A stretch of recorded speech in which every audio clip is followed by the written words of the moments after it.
তাহলে তাকে প্রচার করতে গেলে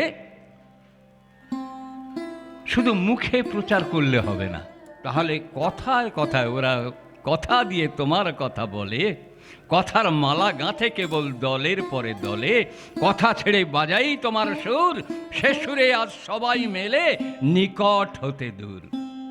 আমি ইষ্টভীতি করতে শিখিনি, ইষ্টভীতি করা অতি প্রত্যুষে উঠে ঠাকুর বললেন আগে ত্যাগী হতে হবে, তো তাই ত্যাগ করতে শিখতে হয়, ইষ্টভীতি করতে শিখতে হয়, বিবাহ সংস্কার সেটা শিখতে হয়, যে প্রতিটি মুহূর্তে প্রতিটি পলে পলে প্রতি ঘরে ঘরে কেমন করে প্রতিলোমের সঞ্চার হচ্ছে, একজন কুলীনের সঙ্গে কেমন করে অকুলীনের বিবাহ হচ্ছে, এটা কিন্তু আমরা কেউ লক্ষ্য করছি না। আমরা মনে করছি ও কায়েত আমি কায়েত, ও বামুন আমি বামুন, কোথায় যেন ফাঁক হয়ে গেল।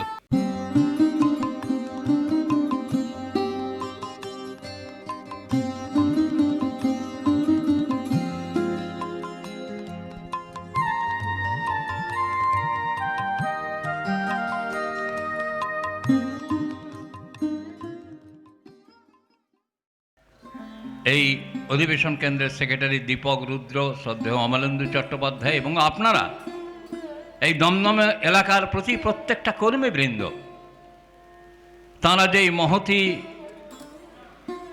কর্মী চিন্তন শিবিরের ব্যবস্থা করেছেন, এটার জন্য খুব ভালো লাগছে দেখে। এটা আমাদের ঋত্বিক কনফারেন্স থেকে সিদ্ধান্ত নেওয়াই আছে, এটার কোনো বিতর্কের প্রশ্নই আসে না।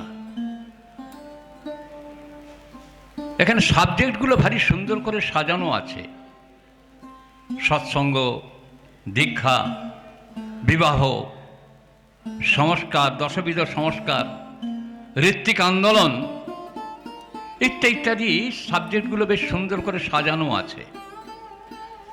এই সাবজেক্টগুলো এখানে আমরা বললাম এবং এক একটা বিষয়ের ওপর কর্মীরা বলবেন, আমরা শুনবো। এটার জন্য কিন্তু কর্মী চিন্তন শিবির না, শুধু চিন্তার মধ্যে ধরে রাখলে হবে না, তার কিন্তু বাস্তব রূপ দিতে হবে। তার এই প্রচার করার জন্য এই যে ব্যবস্থাপনাটা, প্রচারটা শুধু মুখে করলে হবে না। সত্য প্রচারক সেই যে মুখে না বলেও প্রচার করতে পারেন তাঁর চরিত্র দিয়ে। ঠাকুর ভারী সুন্দর একটা বাণী দিচ্ছেন, আচার্য চরিত্র বিকিরণা যদি তোমার চরিত্রে ফুটে না ওঠে, তাহলে তোমার আচার্য গ্রহণ করাই হয়নি। তাহলে আমার চরিত্রে আমার ইষ্ট, আমার আদর্শ, আমার আচার্য, তিনি যে আচরণ করে করে আমাদের জীবনে দেখিয়েছেন, একটু আগে ভারী সুন্দর করে অমলেন্দুদা বলছিলেন যে তিনি 4 বছরে ম্যাট্রিকুলেশন কমপ্লিট করেছেন, শুধু মুখে উপদেশ দেননি, বাস্তবে তা করিয়ে ছেড়েছেন। ঠাকুরের এমন কোনো কথা নেই যে কথা তিনি বাস্তব জীবন চরিত্রে চিত্রিত করেননি। আমরা কিন্তু সেটা একবার কেউ ভেবে দেখি না। আমরা বলতে খুব ভালো পারি, বলাটা খুব সহজ, কিন্তু করাটা বড় কঠিন। যতীন্দ্রনাথ দাস তিনি বর্ধমান প্যামড়ায় আমার খুব প্রিয় মানুষ ছিলেন, আমি বহুবার তার বাড়িতে সৎসঙ্গ করেছি। অবনী করদা আমার থেকে প্রবীণ, আমার থেকে বয়োজ্যেষ্ঠ। তিনি এই অবনী করদার বাড়ি যাবেন, গাংপুর স্টেশন থেকে নেমে প্রায় 1-1.5 কিলোমিটার মাঠের মধ্যে থেকে হেঁটে যেতে হবে। আর তখনকার সময় আমাদের মতো আজকের বেশ বাবু বাবু ঋত্বিক না, তখন তাদের পোঁটলা পুঁটলি কুকার টুকার সব কাঁধে করে নিয়ে তবে কিন্তু তাদের ফিল্ডে যেতে হতো। আমরা এখন ফিল্ডে যাই, এসবগুলো কিছু বইতে হয় না, কিন্তু তারা এগুলো বয়ে নিয়ে যেতেন। তো উনি বাঁকে গাড়িতে তুলে রেখে তিনি বসে আছেন। বর্ধমান ইউনিভার্সিটির কতগুলো স্টুডেন্ট, তারা একটু আড্ডা ইয়ার্কি মারতে মারতে যাচ্ছে। যতীনদা কিন্তু নীরবে বসে আছেন, আর মাঝে মাঝে তাদের দিকে চেয়ে ফিক করে একটু হাসছেন। কোনো কথা কিন্তু বলছেন না। 3 ঘন্টার জার্নি, ট্রেনটা চলছে। যতীনদা নীরবে বসে আছেন, পোঁটলা পুঁটলি ওপরে বাঁকে তুলে দিয়েছেন। স্টুডেন্টগুলো আড্ডা ইয়ার্কি মারতে মারতে যাচ্ছে, যতীনদা কিন্তু একটা কথা বলেননি। যখন গাংপুর আগের স্টেশন শক্তিগড়ে উনি উঠে দাঁড়িয়েছেন, ওই বাক্স এই প্যাঁটরা পুঁটলিগুলো নামাবার জন্য চেষ্টা করছেন বয়স্ক মানুষ, তাই কলেজ স্টুডেন্টরা তারা সাহায্য করে নামিয়ে দিয়ে বলছেন, দাদু চলুন, আপনাকে নিয়ে যেতে হবে না। কোথায় যাবেন? তো হচ্ছে, বাবা আমি ওই সেই সামনের গ্রামে যাব। ওরা 15-20 জন ছাত্র কিন্তু নেমে গেল ওনার সঙ্গে, পোঁটলা পুঁটলি সবার কাঁধে মাথায়। অবনীকরের বাড়িতে ঢুকলেন। অবনীকরের বাড়িতে ঢোকার পরে অবনীকরদের ঢুকেই যতীনদা বলছেন, অবনী আনন্দবাজারের ব্যবস্থা করো, এই ছেলেগুলো এসেছে, এরা আনন্দবাজার প্রসাদ খাবে। ওরা গিয়ে যতীনদাকে বলছেন, আপনাকে দেখে ভালো লাগলো তাই আপনার সঙ্গে এলাম, আপনি কি করেন? তো উনি বললেন, আমি এরকম ঠাকুরের শিষ্য, ঠাকুরের নাম দীক্ষা টিক্ষা দিই। বলে, আমাদের সবাইকে দীক্ষা দেন। আচ্ছা, উনি তো কোনো কথা বললেন না। কি ছিল ওনার চরিত্র?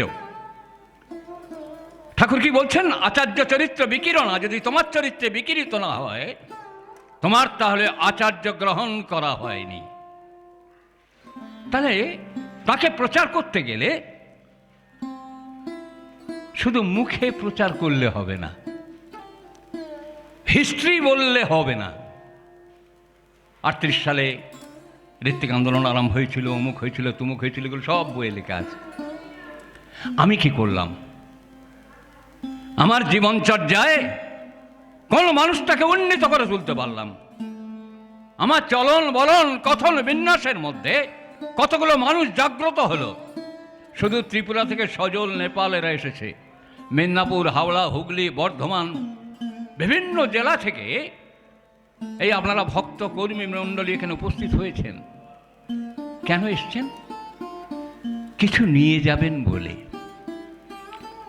কিছু আচরণ, কিছু মানুষকে দেখে জীবন চরিত্রে চিত্রিত করার একটা লোভ তৈরি হবে বলে। এই জন্য আমরা সবাই এসেছি। আমরা সবাই এসেছি বোধয়ন্ত পরস্পরম, পরস্পরের সঙ্গে আলাপ আলোচনা করে আমাদের এই ঠাকুরের বিজ্ঞানটাকে বোঝবার চেষ্টা করবার জন্য এসেছি। যে আমি আগামী দিনে গিয়ে বিবাহ সংস্কার, ভারী সুন্দর একটা কথা বলছিলেন যে ভগবান শ্রীকৃষ্ণ বা ভগবান রামচন্দ্র কিন্তু কখনো কোনো বিপ্রকন্যাকে বিয়ে করেননি। শুধু বিয়ে না, আমরা সেই আচরণগুলো করতেই শিখিনি। কিভাবে শ্রদ্ধা করতে হয়, কিভাবে পূজা করতে হয়, কিভাবে বরণ করতে হয়, এই আচরণগুলো কিন্তু আমাদের চরিত্রে ফুটে ওঠেনি। বিপ্র, ক্ষত্রিয়, বৈশ্য, শূদ্র, এই বর্ণাশ্রমিক যে ধারাটা, এটাকে বোঝার বা শেখার চেষ্টা আমরা কিন্তু কেউ করিনি। কেন করিনি? আমরা কেউ বিপ্রত্বের আচরণে আচরিত হতে পারিনি। ক্ষত্রিয় যে ভাব, সে ভাবটা আমার মধ্যে জাগরণ হয়নি। বৈশ্যের যে ধারা, সেটা কিন্তু আমি শিখতে পারিনি।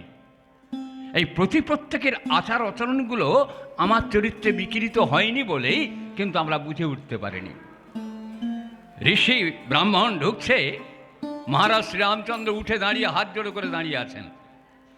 তিনি যতক্ষণ না আসন গ্রহণ করছেন ততক্ষণ কিন্তু তিনি আসনে বসছেন না, তার আদেশ নিয়ে তবে আসনে বসছেন।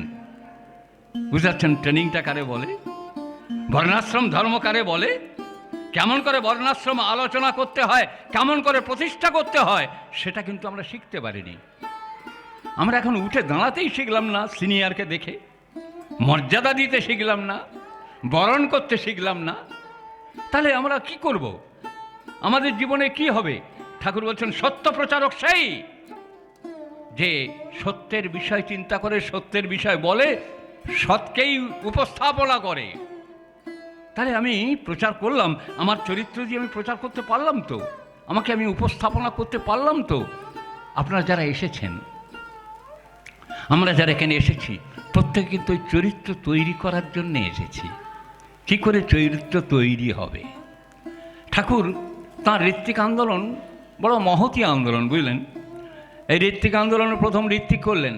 একটু আগে অমলেন্দুদা বলছিলেন, ঠাকুরের আলোচনা প্রসঙ্গে লেখা আছে যে 4 বছরের কোর্স, সেই কোর্স কমপ্লিট করতে হবে তবে একজন ঋত্বিক হবে। কিন্তু এই কোনো বছরের কোর্স না কমপ্লিট করে কিন্তু অনন্ত মহারাজকে ঠাকুর মুখের কথা ঋত্বিক করেছিলেন। কোনো কোর্স কমপ্লিট করা হয়নি, মাতা মনমোহিনী দেবীকে ঋত্বিক করেছিলেন। আবার দেখা গেল যে কিশোরী দা তিনি সারা পৃথিবীর একজন শ্রেষ্ঠ প্রচারক বলে আগামী পৃথিবী তাকে মেনে নেবে। আগামী পৃথিবী অনন্তর প্রচারক, যিনি স্টিমারে করে যাচ্ছেন, স্টিমারের পিছনে বসেছেন, টিকিট কাটতে পারবেন না, কন্ডাক্টর যিনি তিনি হচ্ছে টিকিট তার কাছ থেকে নেবেন না। 500-700 লোক স্টিমারে উঠেছে, পিছনে বসে একটা গান ধরেছেন, আর সেই গান যখন শেষ হলো, স্টিমার ঘাটে এলো, স্টিমার থেকে যখন নামছেন ওই শত শত মানুষ তার পিছনে পিছনে চলেছেন। এই আচরণ, এই চরিত্র যদি আমার জীবনে চিত্রিত না হয়, তাহলে কথায় কথায় ওরা কথা দিয়ে তোমার কথা বলে, কথার মালা গাঁথে কেবল দলের পরে দলে, কথা ছেড়ে বাজাই তোমার সুর, সে সুরে আজ সবাই মেলে নিকট হতে দূর। আমরা কেউ কাউকে আপন করে নিতে শিখিনি, একটা চরিত্রকে তৈরি করতে শিখিনি, একটা জীবনকে দান করাতে শিখিনি। কেন? আমি যে দান করতে পারি না গো, আমি যে অগ্রণী হয়ে শেখাতে পারিনি দান কারে বলে, কিভাবে দান দিতে হয়, আমি তা পারিনি। আমি ইষ্টভীতি করতে শিখিনি। ইষ্টভীতি করা অতি প্রত্যুষে উঠে ঠাকুর বললেন। এরপরে আমরা বিভিন্ন কথা, বিভিন্ন লজিক দিই, কিন্তু ঠাকুরের উপর কোনো লজিক নেই। তিনি বলছেন যে কি ভারী সুন্দর কথাটা, সূর্য দেখবেন সকালবেলা উঠে লাল রাঙা রঙিন হয়। পরম পুরুষ শ্রেষ্ঠ ঠাকুর অনুকূলচন্দ্রের চরণ তলখানা বড় রাঙানো। সূর্য ওই রংখানা নেবার জন্যে পৃথিবীর বুকে সবার আগে উঠে ওই চরণখানা বন্দনা করে। রবীন্দ্রনাথ বলছেন, কত চন্দ্র তপন তবে কর বন্দনা, তোমার আরতি করে। তাহলে ওই চরণখানা ছোবার জন্যে পুরুষোত্তম শ্রী শ্রী ঠাকুর অনুকূলচন্দ্র আপনাদের বলেন, তার আগেও তুমি উঠে তুমি তাঁর চরণ বন্দনা করো। কি অপূর্ব! সূর্যের ওপরে আপনাদের পাঠিয়ে দিলেন। সূর্য ঠাকুর ভাবলো আমি সবার আগে, দেখল যে আপনার মতো ভক্তমণ্ডলী তারা কিন্তু প্রভুর চরণ আগে বন্দনা করে ফেলেছেন। তার ওই রাঙা কমল চরণখানা আপনাদের প্রতি প্রত্যেকের রঙে রঞ্জিত হয়ে উঠেছেন আপনারা সবাই। ওই অতি প্রত্যুষে ইষ্টভীতি করা, নিবেদন করার প্র্যাকটিস প্রত্যেকের মধ্যে প্র্যাকটিস করতে হবে। মুখের কথায় যায় না পাওয়া মানুষ ভগবান, তাকে উজাড় করে হয় যে দিতে ধন মান প্রাণ। এই উজাড় করে দিতে না পারলে হবে কি করে? আগে দিতে তো হবে। আমরা তো দিতে পারি না, তাই আমরা পাই না। কালিদাস মজুমদার তিনি 2 আনা পয়সা দিয়েছেন আমাকে। 2 আনা পয়সা দিয়ে বলছেন 1 আনা ছাতু নেবে, আর 1 পয়সা আচার নেবে, আর 3টে পয়সা যেন নিতে বললেন। সেই সময় একজন গুরু ভাই তিনি বলছেন, দাদা এই শুধু ছাতু খাবেন? আমি 4টে রসগোল্লা এনে দিচ্ছি। কলকাতা মন্দিরে তখন প্রথম আমল। তো বলছে, না না তুমি রসগোল্লা এনো না, আমি ছাতুটা এমনি খাবো, জল দিয়ে গুলে খাবো। কেন রসগোল্লা আনবো না কেন? বলে, তুমি আজকে রসগোল্লা দেবে, অভ্যাসটা খারাপ হয়ে যাবে। পারবেন? এই ভাবনাটা মাথায় আসবে? ত্যাগ না থাকলে ভোগীদের কেমন করে ত্যাগ শেখাবেন গো? আগে ত্যাগী হতে হবে তো। তাই ত্যাগ করতে শিখতে হয়, ইষ্টভীতি করতে শিখতে হয়, বিবাহ সংস্কার সেটা শিখতে হয়। আমাদের যারা আছেন, যারা কর্মী মণ্ডলী, তারা কিন্তু সবাই বাণী জানেন, কিন্তু বাস্তবে জানেন না যে প্রতিটি মুহূর্তে, প্রতিটি পলে পলে, প্রতি ঘরে ঘরে কেমন করে প্রতিলোমের সঞ্চার হচ্ছে, একজন কুলীনের সঙ্গে কেমন করে অকুলীনের বিবাহ হচ্ছে, এটা কিন্তু আমরা কেউ লক্ষ্য করছি না। আমরা মনে করছি ও কায়েত, আমি কায়েত, ও বামুন, আমি বামুন। কোথায় যেন ফাঁক হয়ে গেল। সে আর লালন একখানে রয়, মাঝখানে যে বেজায় ফাঁক। প্রত্যেকটা জায়গায় ফাঁক হয়েছে। এই কর্মী চিন্তন শিবিরের সার্থকতা সেখানে, যখন প্রত্যেকটা মানুষ বিবাহ বিজ্ঞান সম্বন্ধে ভালো করে জানতে পারবে। ইতিহাস তো সবাই আমরা কম বেশি পড়েছি বা জানি, ইতিহাস না, আচরণটা করা শেখাতে হবে। আচরণে আচরিত না হওয়া পর্যন্ত কোনো জীবন তৈরি হবে না। আজকের এই কর্মী সম্মেলন, প্রকৃতি সকালের দিকে একটু বাধা দিয়েছিল, আবার প্রকৃতি থেকে সূর্য উঠে বলছে তোমরা এগিয়ে যাও, তোমরা কিরণোজ্জ্বল পথে এগিয়ে যাও, ঈশ্বরের পথ একমাত্র জীবনের পথ, আমি তোমাদের সহযোগিতা করবার জন্য প্রস্তুত আছি। সূর্য আমাদের তার বিকিরণ ছড়িয়ে বলছে তোমাদের মতো করে আমিও কিন্তু আমার ইষ্টকে নিরন্তর উপাসনা করি, তার চরণ বন্দনা করি। আজকের এসেছেন আপনারা, আমাকে একটু আগে অমলেন্দুদা বললেন সংঘের তরফ থেকে আপনি কিছু বলেন, আপনি আর সঞ্জিতদা, আমরা লিস্টেড নই, বুঝলেন, আশ্রম থেকে এসেছি, আহ্বান করেছেন কার্তিকদা, তার আহ্বানে আমরা এসেছি দুজন, সামনে আরও কয়েকজন আসতে পারে। আমার নিজের খুব ভালো লাগছে আপনাদের সবার উপস্থিতি দেখে। এই অনুষ্ঠান বারে বারে হোক, দলে দলে হোক, জেলায় জেলায় হোক, ব্লকে ব্লকে হোক, থানায় থানায় হোক, সর্বত্র এই অনুষ্ঠান হতে থাক। তার মধ্যে থেকে দু একটা সোনার মানুষ বেরিয়ে আসবে। আমার প্রভু এটা পছন্দ করেন, আমার প্রভু এটা চান। আমি সংঘের তরফ থেকে আপনাদের দিন ভাই, আমার প্রিয় পরমের কাছে প্রার্থনা করি আপনারা প্রত্যেকে জীবন চরিত্রে ঋত্বিক হয়ে উঠুন, অধৈর্য হয়ে উঠুন, যাজক হয়ে উঠুন, চরিত্রবান হয়ে উঠুন, আচারবান হয়ে উঠুন, সদাচারী হয়ে উঠুন। এই প্রার্থনা আমার প্রিয় পরমের চরণে জানাই। আপনাদের সবার শুভ সুন্দর জীবন কামনা করি।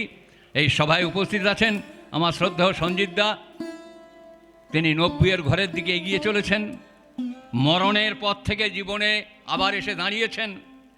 আমি কয়েকদিন 2-4 দিন আগে আমি গিয়েছিলাম তার বাড়িতে, দেখলাম তিনি আসবার মতো আছেন।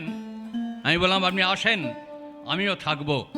তাঁর উপস্থিতি আপনারা সবাই প্রিয় পরমের কাছে প্রার্থনা করেন উনি শতবর্ষ পরমায়ু নিয়ে যেন এই সংঘ পরিচালনার দায় মাথায় নিয়ে চলতে পারেন। আমি প্রার্থনা করি এই সভায় সভাসদ মণ্ডলী যারা আছেন, উদ্যোক্তা যারা হয়েছেন, আয়োজন যারা করেছেন, অধিবেশন কেন্দ্রের যারা কর্মীবৃন্দ, প্রত্যেকে শতবর্ষের বেশি পরমায়ু নিয়ে পরমপিতার এই প্রতিষ্ঠা যজ্ঞে আপনারা সবাই আত্মোৎসর্গ করুন। আপনারা যারা এখানে দূর দূরান্ত থেকে এসেছেন, আপনারা প্রত্যেকে ভাগবত কর্মী হয়ে উঠুন। এই প্রার্থনা আমার প্রিয় পরমের চরণে জানিয়ে আমি আমার আলোচনা শেষ করছি। জয় গুরু, বন্দে পুরুষোত্তমম।